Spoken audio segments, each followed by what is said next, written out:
یا ایھا الذین آمنوا، اے ایمان والو، اللہ کا پیغام مومنوں کے نام۔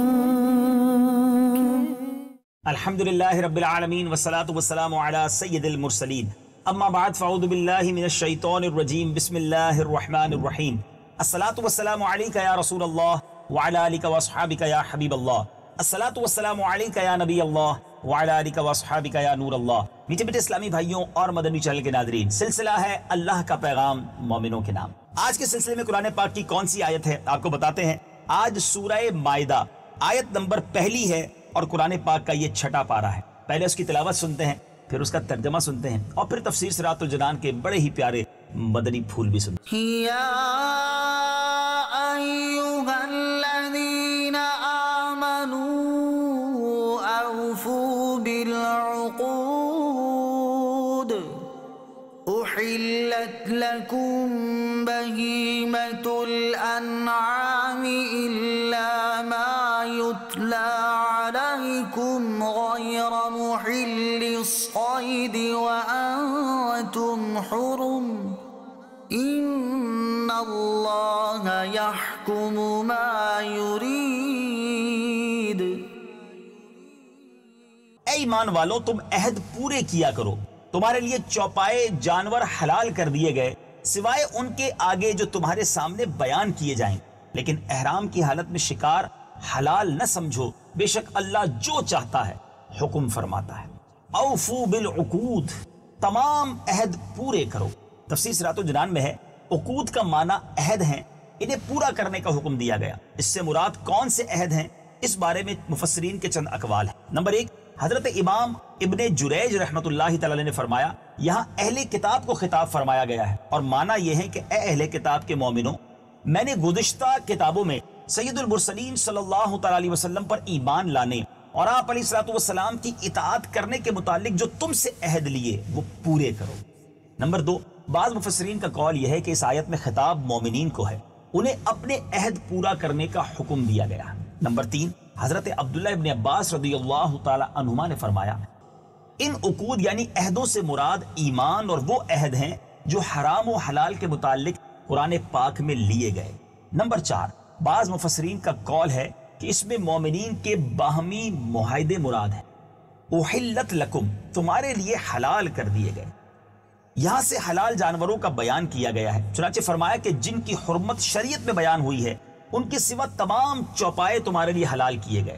اس میں ان کفار کا رد ہے جو بتوں کے نام پر چھوڑے ہوئے جانور بحیرہ، سائبہ وغیرہ کو حرام سمجھتے تھے۔ حلال کے لیے خاص دلیل کی ضرورت نہیں، کسی چیز کا حرام نہ ہونا ہی حلال کی دلیل ہے۔ جس طرح اس آیت میں واضح طور پر فرما دیا گیا، اس سے ان لوگوں کو عبرت حاصل کرنی چاہیے جو مسلمانوں کے پاکیزہ کھانوں کو ہیلے بہانوں سے حرام بلکہ شرک قرار دے دیتے ہیں۔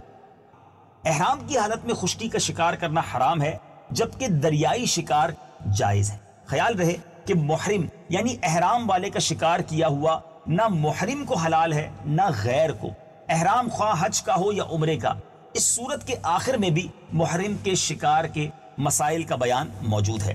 یہاں تفسیر صراط الجنان کے مدنی پھول تو پورے ہوئے، مگر کیا شاندار درس ہے، بالخصوص عہد پر، وعدوں کی پاسداری پر ہمیں قرآن کیسا درس دے رہا ہے۔ اپنے وعدے پورے کرنے چاہیے، اور انہی وعدوں کے بارے میں مفتی احمد یار خان نعیمی تفسیر نعیمی میں کیا شاندار گفتگو فرماتے ہیں، کیا شاندار مدنی پھول عطا فرماتے ہیں۔ آپ فرماتے ہیں اس آیت کریمہ کی چند تفسیریں ہیں، ہم ان میں سے ایک تفسیر کا خلاصہ عرض کرتے ہیں جو بہت قوی ہے۔ اے مسلمانوں، تمام وہ جائز وعدے، عہد و پیمان پورے کرو جو تم نے رب تعالیٰ سے یا نبی پاک علیہ الصلوۃ والسلام سے یا اپنے شیخ یا استاد سے یا آپس میں ایک دوسرے سے کیے ہیں، خاص زوجین کے آپس کے معاہدے ہوں یا دوسرے عزیزوں سے یا مسلمان قوم سے یا کفار سے، بہرحال سارے وعدے پورے کرو۔ اسی وفا عہد کے سلسلے کی ایک کڑی یہ ہے کہ تم ہمارے حلال کیے ہوئے جانوروں کو حلال جانو اور کھاؤ، اور ہمارے حرام کیے ہوئے جانوروں کو حرام جانو، ان سے بچو۔ ہم فرماتے ہیں کہ تمہارے لیے تمام چوپائے جانور حلال کر دیے گئے بجز ان کے جو عنقریب تم کو بتا دیے جائیں گے۔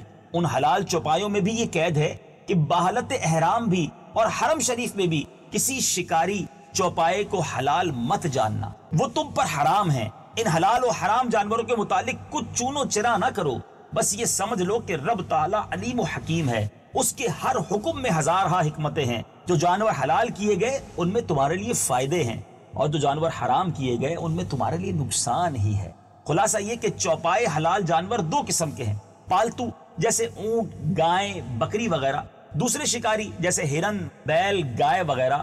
پالتو چوپائے تو بہرحال حلال ہیں، شکاری چوپائے بحالت احرام بھی اور حرم شریف میں بھی ان کا شکار حرام ہے۔